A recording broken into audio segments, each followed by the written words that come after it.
Hello everyone, welcome back to Nursing Simplified. In today's session, we will discuss laryngitis, which is a common condition affecting the voice box. It is important for nurses to understand because it affects breathing, voice, and patient comfort. Definition: the inflammation of the larynx is called laryngitis, where larynx is also known as voice box. So, in that larynx, there will be vocal cords present, which are responsible for producing the voice through vibration. So, there will be inflammation to the vocal cords in laryngitis, which leads to voice changes and some throat symptoms. Etiology: infections can cause laryngitis. Viral infections like rhinoviruses, influenza viruses, adenoviruses, etc., can cause laryngitis. Streptococcus pneumoniae is a common bacterial infection which can lead to laryngitis. Fungal infections can be Candida albicans. Non-infectious causes like overuse of voice, singers, teachers, lecturers, or politicians use their voice excessively, so which can lead to laryngitis. Shouting, smoking, consumption of alcohol can lead to the disease condition. Allergies or the exposure to allergens or irritants can also cause the condition. And gastroesophageal reflux disease, where the gastric contents are refluxed into the throat, so it can damage the larynx, leading to the inflammation. And exposure to irritants like dust, chemicals can cause irritation to the voice box, leading to the condition. This is the area where larynx is located, and this is how the normal larynx will look. And these are the vocal cords. Inflammation to the vocal cords can lead to changes in the voices where there will be the disruption in the vibration of these vocal cords. The vocal cords can be vibrated in the same way as they are vibrating prior to the inflammation.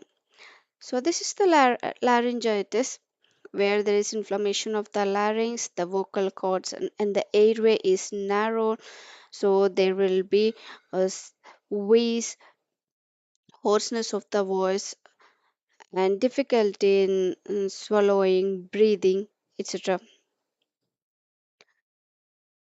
Types of laryngitis: mainly there are two types of laryngitis: acute laryngitis and chronic laryngitis. Acute laryngitis, where the onset is sudden, that means the acute laryngitis mainly occurs through infectious microorganisms, and it occurs suddenly, maybe due to viral viruses or maybe sometimes bacteria, and it lasts for short duration, and the symptoms and the disease condition will subside within 3 weeks. So then we can call it as acute laryngitis. So chronic laryngitis, it is mainly caused due to irritants, continuous exposure to allergens or irritants like dust, pollen, or some dander, so that can cause irritation in the larynx. And the onset is not sudden, it doesn't occur suddenly, and it occurs uh, continuously, slowly, gradually, and it lasts for more than 3 weeks. It's usually common in smokers and voice professionals. Pathophysiology: due to any irritating agent or any allergen or any infectious organism, so which affects the laryngeal mucosa and leading to the inflammation of the vocal cords. as I told you. So where there is inflammation, there will be swelling and redness. So swelling and redness of the tissues, the surrounding cells and tissues, which leads to the impaired vibration of the vocal cords. So when there is inflammation to the vocal cords, when there is swelling to these vocal cords, then the vocal cords cannot vibrate properly, leading to the changes in the voice and hoarseness in the voice. The clinical features or the signs and symptoms can be hoarseness of voice, or sometimes in case of severe inflammation there will be lost voice, sore throat, difficulty in speaking, either can be termed as dysphasia. And we have already discussed the very first symptom of infection is fever, and difficulty in swallowing, which can either be called as dysphasia, and there will be dryness in the throat and some tickling sensation in the throat in the case of laryngitis. And dry cough is another symptom that occurs during laryngitis. Diagnosis: medical history has to be collected. So for medical history, so generally we collect the history.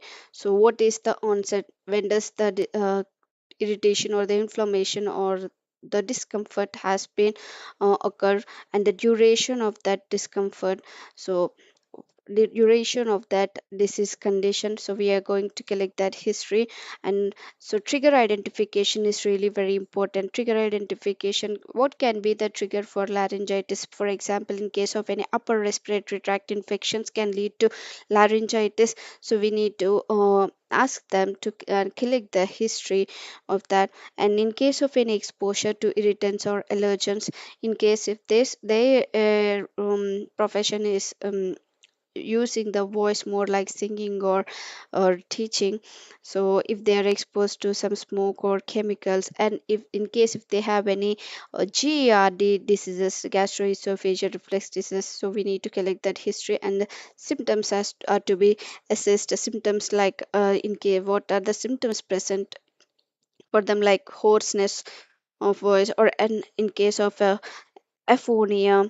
Aphonia means complete loss of voice. Sore throat, any dryness, dysphasia, or odonophagia. Odonophagia means painful swallowing while swallowing the food or anything. So they feel that pain, so we call it as odonophagia. In case if there is any persistence of fever, breathing difficulty, stridor, we need to assess the symptoms. And physical examination: during the physical examination, so we can identify the condition of the throat. So maybe we can use the laryngoscope to view that visually, visually to see the condition of the larynx. How is the larynx?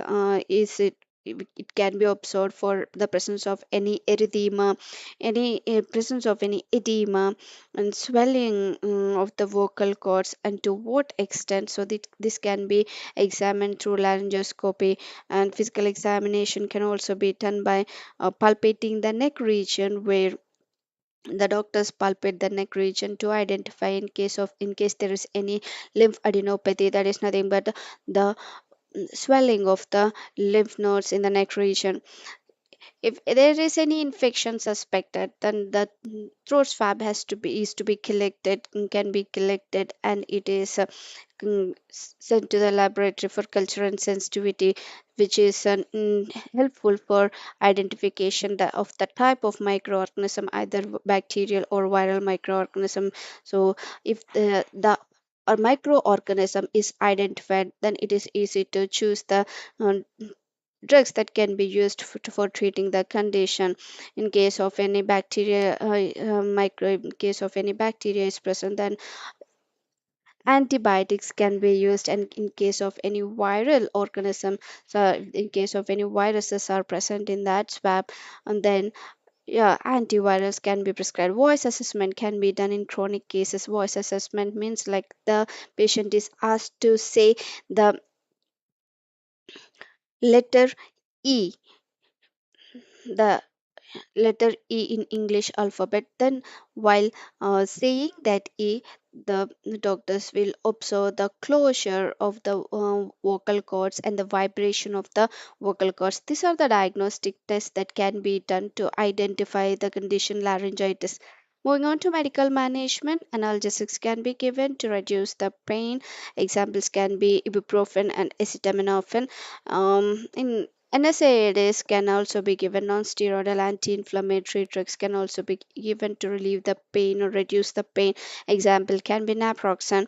Uh, Antipyretics are given to reduce the high temperatures of the body, and antibiotics are prescribed in case of only bacterial infections. The examples can be amoxicillin and erythromycin, azithromycin. Antihistamines are given in case of any allergic reactions, in case of in presence of any allergy, to reduce or block the release of the histamine, which can cause this allergic reaction. And proton pump inhibitors are another group of drugs which can be given in case of any reflex disease, GERD. Reflex disease means the proton pump inhibitors generally reduce the acid secretion in the stomach. When the acid secretion in the stomach has been reduced, even if there is reflex disease, then that acid content is which is already reduced in that stomach contents cannot harm the larynx that much. And corticosteroids are prescribed only in case of severe swelling. If there is any severe swelling of the vocal cords, which is leading to the obstruction of the airway or obstruction in the severe conditions, then the corticosteroids can be prescribed. So the examples can be prednisolone and dexamethasone. Nursing management, patient education is really very important. So patient education, so ask the patient to avoid smoking if they have the habit of smoking or alcohol consumption and shouting. And if they are allergic, ask them to avoid exposure to any allergens and all. So monitor the voice changes in the voice and any breathing pattern. If there is any difficulty in breathing, obstruction in the breathing or airway obstruction, in case of any obstructions or mucus accumulations, that has to be cleared and airway has to be maintained or established. If needed, oxygen can be administered, and complete void rest is indicated or advised for that severe conditions. And encourage them to take warm fluids, and humidified air has to be inhaled to produce some soothing effect on the larynx. And advise the patient about the medication adherence, that is stick to the medication, stick to the course of treatment. So they should use that treatment drugs, they should take the drugs until the complete course has been completed. And provide reassurance to the patient. So exam tip, remember, hoarseness is the key symptom of laryngitis. Always relate laryngitis means inflammation of the vocal cords. Acute laryngitis is mainly infectious, and chronic laryngitis can be due to irritants. Okay, so to conclude, laryngitis is common but manageable condition. Proper care, voice rest, and early treatment help in quick recovery. I hope you understand and this is helpful for you people. Thank you for listening, and meet you in the with the next topic in the next session.